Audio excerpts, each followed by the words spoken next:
வடிவங்கள் மாறலாம், ஆனால் போராட்டத்தின் இலக்கு ஒன்றுதான் என்று சொன்ன தலைவரின் வழிகாட்டலிலே வந்த நீங்கள், ஆனால் எங்களுடைய கட்சியிலே வந்து சேர்வதற்கு எவருக்கு அதிகூடிய தகுதி இருக்கிறது என்று கேட்டால், தங்களுடைய உயிரையும் துச்சமாக மதித்து தங்களுடைய அவயவங்களையும் சொன்னதை போல துச்சமாக மதித்து தங்களுடைய குடும்பத்தையும் உறவுகளையும் படிப்பையும் எறிந்து விட்டு இந்த ஒரு இலக்குக்காக தங்கள் அனைத்தையும், தங்களுடைய உயிர் ஆவி உடல் அனைத்தையும் கொடுக்க முன் வந்தவர்களை தவிர வேறவருக்கும் அதை விட கூடின தகுதி இல்லை, இருக்க முடியாது. நாங்கள் சொல்ற கட்சியில என்ன சொல்லுங்க, நான் ஆயுதம் தூக்காதவன், நான் உயிரை பணையம் வைத்து போராடாதவன். எங்கள் கட்சியிலே பலர் இருக்கிறார்கள், முன்னாள் போராளிகள் தவிசாளர்களாக இருக்கிறார்கள், உள்ளாட்சி உறுப்பினர்களாக இருக்கிறார்கள், கட்சி செயற்பாட்டாளர்களாக பலர் இருக்கிறார்கள். ஆனால் ஐயா சிவஞானமோ நானோ ஆயுதத்தை கையில் எடுத்து போராட ஒரு காலத்துல 88ஆம் ஆண்டு 87ஆம் ஆண்டு பிறகு தமிழீழ விடுதலை புலிகளை வேறு இயக்கத்தினர் வேட்டையாடிய போது அவர்களை வெளுக்கட்டாயமாக இழுத்து சென்று அவர்களுடைய இயக்கத்திலே மொட்டையடித்து சேர்த்து கொண்ட போது அதிலே இருந்து தப்பி வந்து கொழும்பிலே அடைக்கலம் பெற்றவர்களை மம்ளப்பட்டி இந்து கல்லூரியிலே வைத்து அடைக்கலம் கொடுப்பதிலே நான் ஒருவனாக இருக்கின்றேன். பிறந்த தினம் இன்னும் 2 நாட்களிலே வர இருக்கிறது. அவருடைய நினைவு நாள் அடுத்த மாதம் 26ஆம் தேதி வருகிறது. அவரை தந்தை என்று அழைக்கிறோம். 2010ஆம் ஆண்டு ஏப்ரல் 26ஆம் தேதி யாழ்ப்பாணத்திலே அவருடைய நினைவு பேருரையை நான் வழங்கிய போது சொன்ன ஒரு கருத்தை இங்கே மீளவும் சொல்ல விரும்புகிறேன். எந்தெந்த நாடுகளிலே அவர்கள் தங்களுடைய தேச தந்தை என்று எவரை அழைப்பார்கள்? பாகிஸ்தான் நாட்டிலே தேசப்பிதா என்று சொல்லி முகமது அலி ஜின்னாவை அழைப்பார். பங்களாதேஷிலே முஜிபுர் ரஹ்மான் அவர்களை தந்தை என்று அழைப்பார்கள். அதற்கான காரணம் என்ன? நாங்கள் ஒரு தேசம் என்கின்ற அந்த கருத்தை விதைத்தவர் தான் அந்த தேசத்தினுடைய தந்தை என்ற ஸ்தானத்தை பெறுகிறவர். 1949ஆம் ஆண்டு பிரஜா உரிமை சட்டம் நிறைவேற்றப்பட்ட போதும், இந்திய பாகிஸ்தானிய பிரஜா உரிமை சட்டம் நிறைவேற்றப்பட்ட போதும்,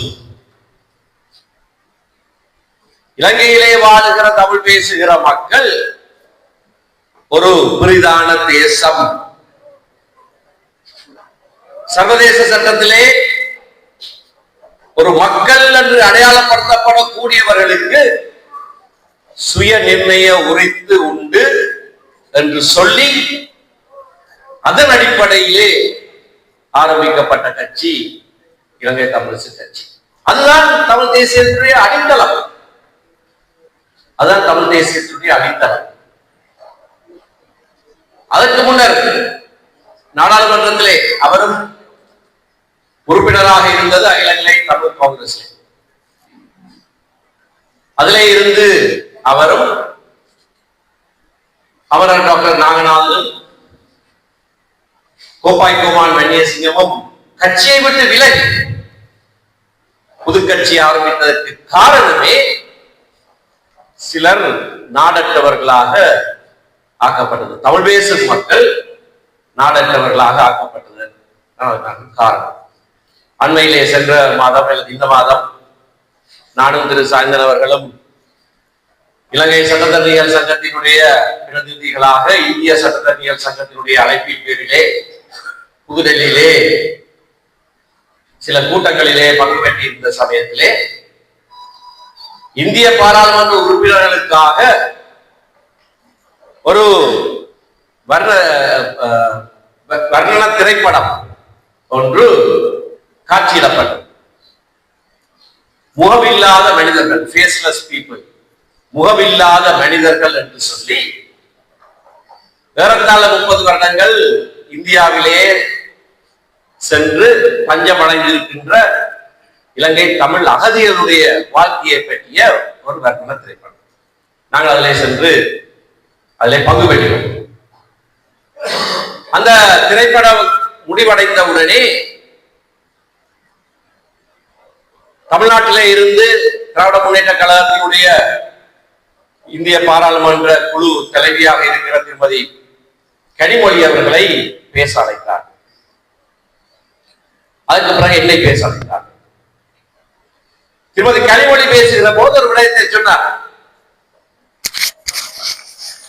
சிரிமா சாஸ்திரி ஒப்பந்தத்தின் கீழே 49ஆம் ஆண்டு இலங்கையிலே நாடற்றவர்களாக ஆக்கப்பட்டவர்களுக்கு அவர்களில் சிலருக்கு இந்திய குடியுரிமை வழங்குவதற்கென்று ஒப்பந்தம் எழுதப்பட்டது. அதிலே 6 லட்சம் மக்கள் அடங்க முடியும் என்று இருப்பது. 4,90,000 மக்கள் தான் இப்போதைக்கு அப்படி வந்திருக்கிறார்கள்.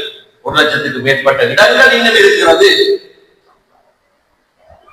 அந்த 1 லட்சத்துக்கு மேற்பட்ட இடங்களை உபயோகப்படுத்தி இப்பொழுது இந்தியாவிலே இருக்கிற இலங்கை அகதிகளுக்கு பிரஜாவுரிமை கொடுக்கும்படியாக நாங்கள் ஒன்றிய அரசை வற்புறுத்துகிறோம் என்று சொன்னார். நான் பேசுகிற போது சொன்ன விடயம், இலங்கையிலே தமிழ் மக்களுடைய எண்ணிக்கை குறைவிட்டுக் கொண்டே போகிறது. ஆகையினாலே அங்கே இருக்கிறவர்கள் திரும்ப இலங்கைக்கு வர வேண்டும் என்பதுதான் எங்களுடைய முதலாவது விருப்பம். அதற்கான பல நடவடிக்கைகள் மேற்கொள்ளப்படுகின்றன. ஆனால் அண்மை காலத்திலே அப்படி வருகிற சிலர் கைது செய்யப்பட்டிருக்கிறார்கள். அதற்கு எதிராக நாங்கள் குரல் எழுப்பியிருக்கிறோம். அரசாங்கத்தோடு பேசியிருக்கிறோம். அவர்கள் உள்ள வர வேண்டும்.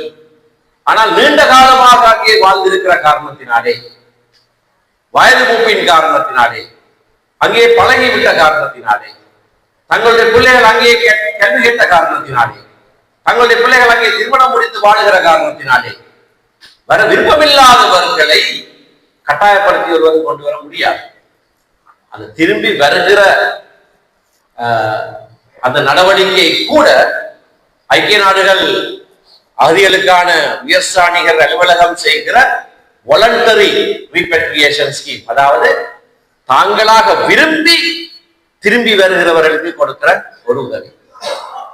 அப்படி விரும்பாதவர்கள் கட்டாயமாக இந்தியாவிலே குடியுரிமை வழங்கப்பட வேண்டும். அதுக்கு காரணம் இன்றைக்கு சர்வதேச சமூகத்திலே, இன்றைக்கு சர்வதேச சட்டத்திலே நாடற்றவர்கள் என்று எவரும் இருக்க முடியாது. நாடற்றவர்கள் என்று எவரும் இருக்க முடியாது, அது சட்டம். ஆனால் இருக்கிறார். அதுல எங்களுடைய நாட்டை சேர்ந்த இங்கே இருந்து வன்முறைக்கு தப்பி ஓடி அகதிகளாக வாழுகிற ஏறத்தாழ இப்பொழுது 60,000க்கு மேற்பட்ட மக்கள் அங்கே இருக்கிறார்கள். நாடற்றவர்களாக ஒருவர் இருக்கக்கூடாது என்று சர்வதேசம் சொல்லுகிறோம். அவர்கள் நாடற்றவர்களாக இருக்கக்கூடாது, திரும்பி வர மனம் இல்லை என்றால் அங்கேயே பிரஜாவுரிமை கொடுக்க வேண்டும் என்று சொன்னேன். நான் இதை ஏன் சொல்லுகிறேன் என்றால், 2006ஆம் ஆண்டு நாடற்றவர்களாக அவரும் இருக்கக்கூடாது என்று எங்கள் மக்களுக்காக நாங்கள் குரல் எழுப்ப வேண்டிய ஒரு தேவை இன்றைக்கு ஏற்பட்டிருக்கிறது. அது இன்றைக்கு அது முதல் தடவையாக ஏற்படவில்லை. 1949ஆம் ஆண்டு 8 லட்சம் மக்கள் நாடற்றவர்களாக ஆக்கப்பட்ட போது அதற்கு எதிராக உருவாக்கப்பட்ட கட்சி இது. அதற்கு எதிராக உருவாக்கப்பட்ட கட்சி இது. அன்றே சொன்னோம், அவர் நாடற்றவர்களாக இருக்க முடியாது.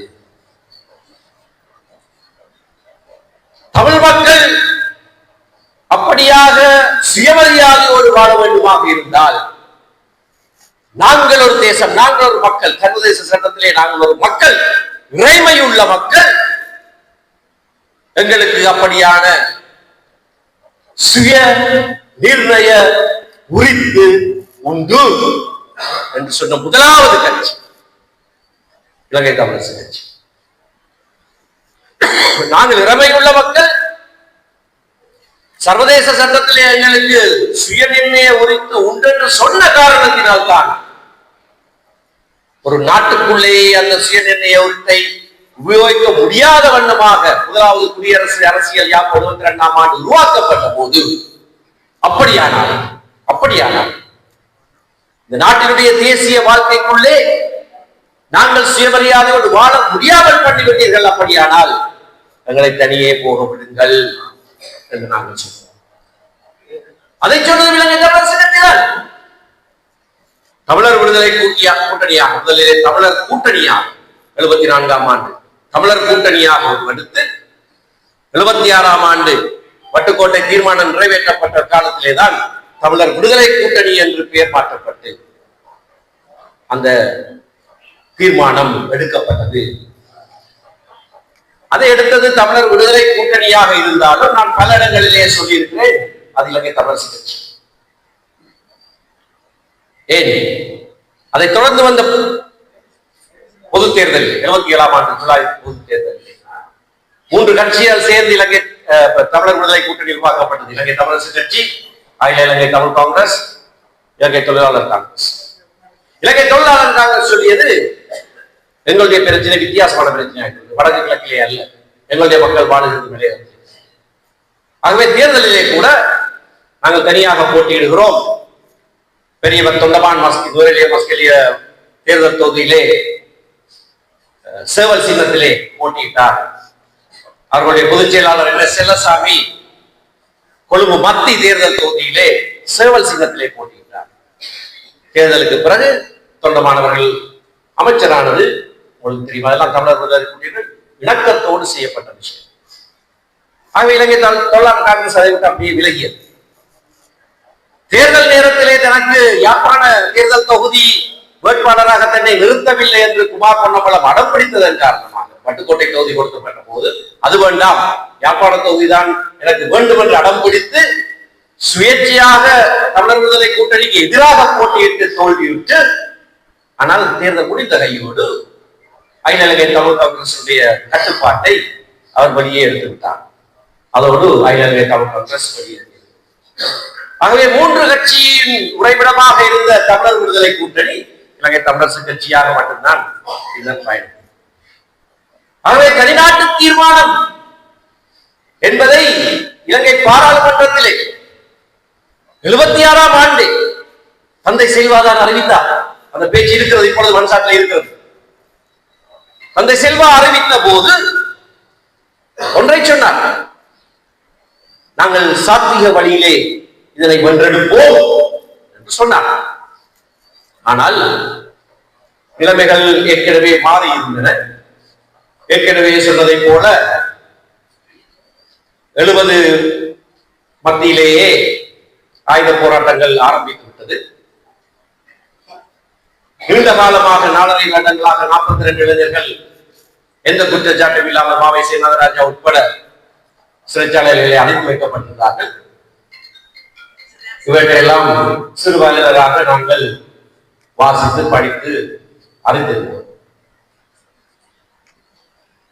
இறுதியிலே அது முற்று முழுதாக ஒரு ஆயுத போராட்டமாக மிளிர்ந்தது. 83ஆம் ஆண்டுக்கு பிறகு பாராளுமன்றத்திலே தமிழ் மக்களுடைய பிரதிநிதித்துவம் கூட இல்லாமல் இருந்த 6 வருடங்கள் 83 89 வரைக்கும் தமிழ் பாராளுமன்ற உறுப்பினர்கள் வடக்கு கிழக்கிலே இருந்து எவரும் இருக்கவில்லை.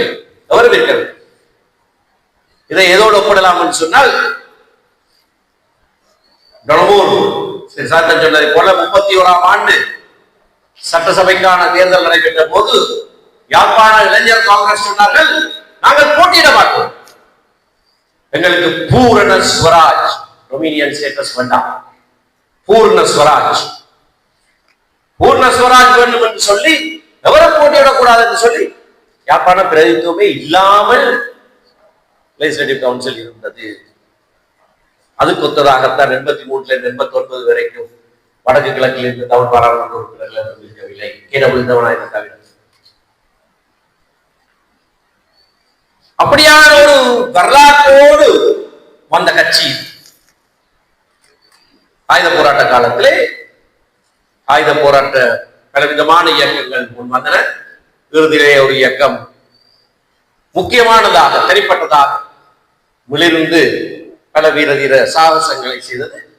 துரதிர்ஷ்டவசமாக 2009ஆம் ஆண்டு அந்த ஆயுத போராட்டம் மௌனிக்கப்பட்டது என்று உத்தியோகபூர்வமாக அந்த இயக்கம் அறிவித்தது.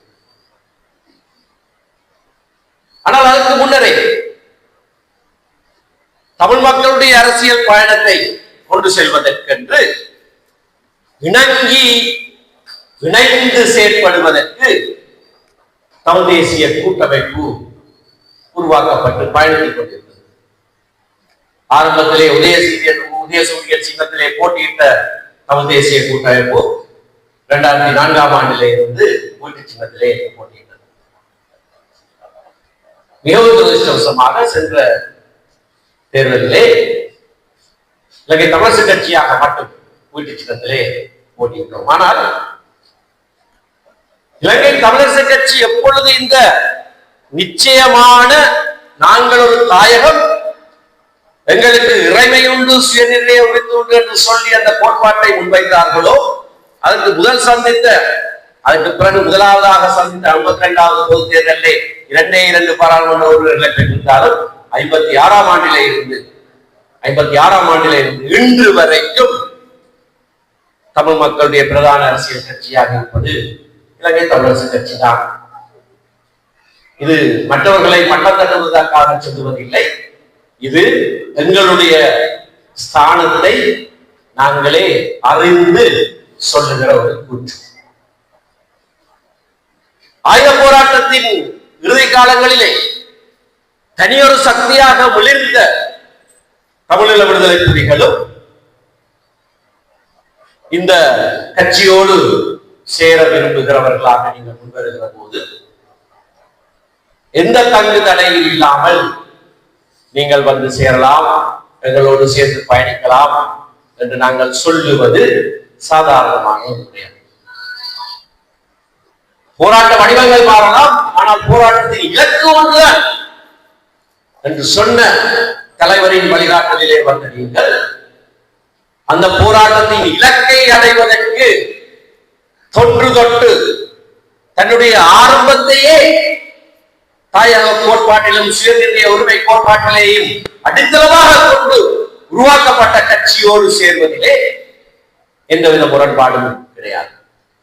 அதற்காக எவரையும் கற்புறுத்தவில்லை. ஜனநாயகத்திலே அப்படித்தான், ஆயுத போராட்ட காலத்திலே கூட அப்படித்தான் இருந்தது. ஆனால் ஜனநாயகத்திலே அப்படித்தான், எவருக்கும் புது கட்சி ஆரம்பிக்கிறதுக்கு உரிமை உண்டு, இந்த கட்சியிலே இன்னொரு கட்சியிலே சேருவதற்கு உரிமை உண்டு, வேறொரு விதமாக பயணிப்பதிலே உரிமை உண்டு, எவருக்கும் உரிமை உண்டு. எங்களுடைய கட்சியிலே வந்து சேருவதற்கு தலைவர் சொன்னார், தமிழ் பேசுகிற மக்கள், இலங்கை பிரஜைகளாக இருக்கிறவர்கள் எவரும் விண்ணப்பிக்கலாம். ஆனால் எங்களுடைய கட்சியிலே வந்து சேருவதற்கு எவருக்கு அதிகூடிய தகுதி இருக்கிறது என்று கேட்டால், தங்களுடைய உயிரையும் துச்சமாக மதித்து தங்களுடைய அவயவங்களையும் சொன்னதை போல துச்சமாக மதித்து தங்களுடைய குடும்பத்தையும் உறவுகளையும் படிப்பையும் எறிந்து விட்டு இந்த ஒரு இலக்குக்காக தங்கள் அனைத்தையும், தங்களுடைய உயிர் ஆவி உடல் அனைத்தையும் கொடுக்க முன் வந்தவர்களை தவிர வேறவருக்கும் அதை விட கூடின தகுதி இல்லை, இருக்க முடியாது. ஆதலால் நீங்களாக முன்வந்து இந்த கட்சியோடு நாங்கள் சேர்ந்து பயணிக்க போகிறோம், அண்ணன் காட்டிய சின்னம் இது, அதனை நாங்கள் பலப்படுத்த போகிறோம் என்று சொல்லும்போது நாங்கள் பேருவை அடைகிறோம், பெரும் மகிழ்ச்சி கொள்கிறோம். வாருங்கள், எங்கள் கைகளை பலப்படுத்துங்கள் என்று சொல்லுகிறோம். உங்கள் அளவு அர்ப்பணிப்புள்ளவர்கள் அல்ல நாங்கள். எங்களுடைய உயிரை பணையம் வைத்து போராடுங்கள். நாங்கள் சொல்லும்போது கட்சியில வேறாங்க என்ன சொல்லுங்க, நான் ஆயுதம் தூக்காதவன், நான் உன்னை உயிரை பணையம் வைத்து போராடாதவன். எங்கள் கட்சியிலே பலர் இருக்கிறார்கள், முன்னாள் போராளிகள் தவிசாளர்களாக இருக்கிறார்கள், உள்ளாட்சி உறுப்பினர்களாக இருக்கிறார்கள், கட்சி செயற்பாட்டாளர்களாக பலர் இருக்கிறார்கள். ஆனால் ஐயா சிவஞானமோ நானோ ஆயுதத்தை கையில் எடுத்து போராட, அவர் போராளிகள் பலருக்கு அடைக்கலம் கொடுத்திருக்கிறார், பல விஷயங்கள் செய்திருக்கிறார். ஒரு காலத்துல 88ஆம் ஆண்டு 87ஆம் ஆண்டு பிறகு தமிழீழ விடுதலை புலிகளை வேறு இயக்கத்தினர் வேட்டையாடிய போது அவர்களை வலுக்கட்டாயமாக இழுத்து சென்று அவர்களுடைய இயக்கத்திலே மொட்டையடித்து சேர்த்து கொண்ட போது அதிலே இது தப்பி வந்து கொழும்பிலே அடைக்கலம் பெற்றவர்களை மம்ளப்பேட்டை இந்து கல்லூரியிலே வைத்து அடைக்கலம் கொடுப்பதிலே நான் ஒருவனாக இருக்கின்றேன். அவர்களுக்கு பாடம் சொல்லி கொடுத்திருக்கிறேன். அவர்களோடு ஃபுட்பால் விளையாடுகிறேன். அவர்களை பாதுகாப்பாக ஒரு சொல்லி வைத்திருக்கிறேன். அதை தவிர வேறு ஈடுபாடு இருக்கிறது. ஆனால் கோட்பாட்டிலே 2001ஆம் ஆண்டு நான் ஒரு கட்டுரை எழுதினேன். இலங்கை வாழ் தமிழ் மக்களுக்கு சுயநிர்ணய உரிமை உண்டா என்ற கேள்வி. அது பிரசுரமாக இருக்கிறது. லா ஜேர்னல்ஸ்ல என்னுடைய சட்ட புத்தகங்களிலே இருக்கிறது. அதுக்கு ஆம் என்று பதில் சொல்லி சட்ட ரீதியாக நான் அந்த கட்டுரை எழுதியிருந்தேன். அதை படித்து முன்ன நாள் முதலமைச்சர் விக்னேஸ்வரன் எனக்கு தொலைபேசி அழைப்படுத்து, அடே நீ நல்ல ஒரு ஆர்டிகல் எழுதியிருக்கிற, நான் அடுத்த தடவை இந்த பேசுவேன், நான் அதான் பாவிக்கிறேன்னு சொல்லி அவரை விமானத்திலே மாவை சிவராஜா ஐயா கூட்டிக் கொண்டு வந்து தந்தை செல்வா நினைவு பேர் என்று யார் அறிவித்த போது அவர் பேசிவிட்டு இறங்கி வந்து என்னிடத்திலே சொன்னார், உண்ட ஆர்டிகளிலே நான் கொஞ்சம் விஷயம் கருத்து நான் சொன்னேன். கோட்பாட்டு ரீதியிலே பிரசுரமாக இருக்கிறதில்லை.